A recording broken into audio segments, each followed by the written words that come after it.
we have the best position group for all the teams in the NFL, the strongest units in the top depth charts according to all the insiders. And I was surprised, like you were, that Todd Archer, I'm assuming this is Todd Archer, but it's ESPN with the Cowboys' strongest unit as, which one would you say is the strongest? The receivers? Man, I think wide receiver on offense is still the best unit.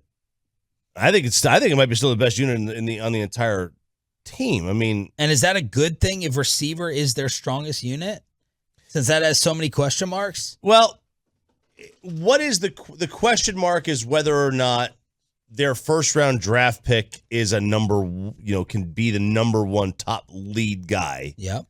And who the number 3 is. And can Gallup be a true 2? Yeah, that's fair. That's fair. All right, I asked this to Bobby Bell. Your ranking of the worry for the receivers. CD replacing Amari, Gallup in the number 2 role, and finding the number 3. Which one's your biggest concern? Finding the number 3 is number 1. Gallup is probably your least concerning. You're a big Gallup guy. I think there's a level of concern with all of them. I think finding the number 3.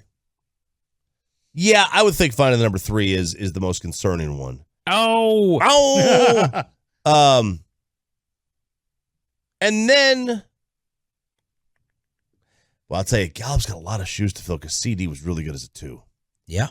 I'm least concerned about CD replacing the number Amari as the 1 because I think CD's kind of already been the 1.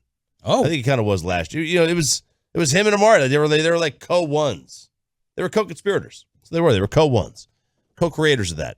So I would say it's 3-2-1. Okay.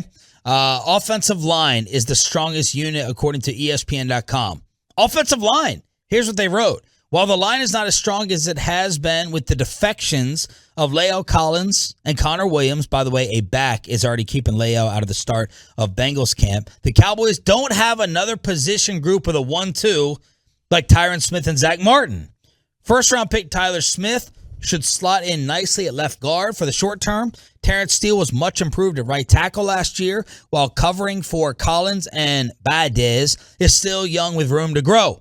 Connor McGovern is solid interior depth and could functionally be the backup for all 5 positions, with Smith stepping in at tackle if need be. So, offensive line listed as the strongest position group by ESPN.com. Around the rest of the division, for the Eagles, it's defensive line. Josh Sweat is an underrated player.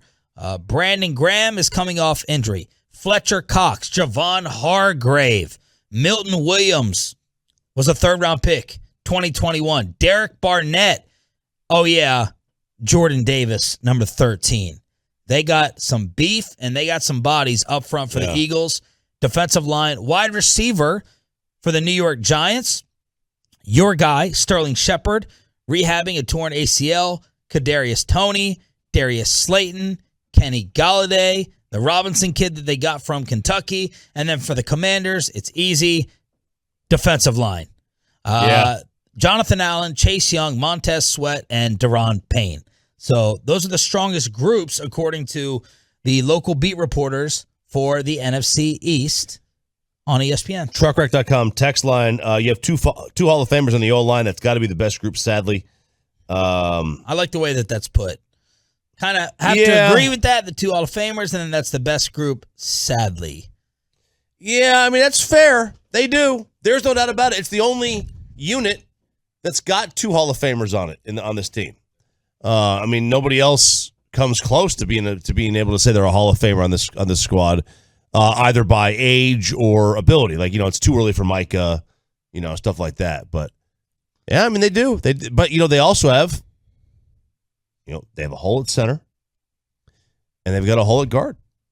They don't know yet. They don't know. Well, I should say it's a hole. They don't know about the right tackle. Right. They don't know what Tyler Smith's going to be.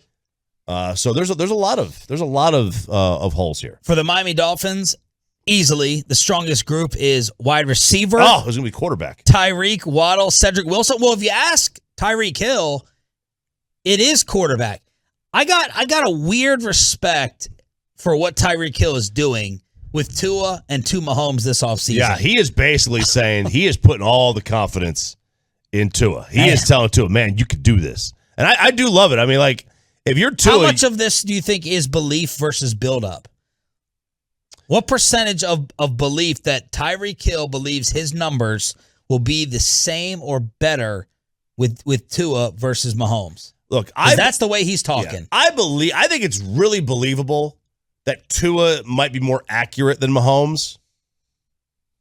Just pure practice accuracy with nobody on you. Okay. I could see that. I could see that Tua's an accurate quarterback. I buy that. You have to be. If you're Chad Pennington, you have to be, dead on balls accurate, as, to quote True. Mona Lisa Vito. But if you are Patrick Mahomes, you can get away with it because you got a rocket.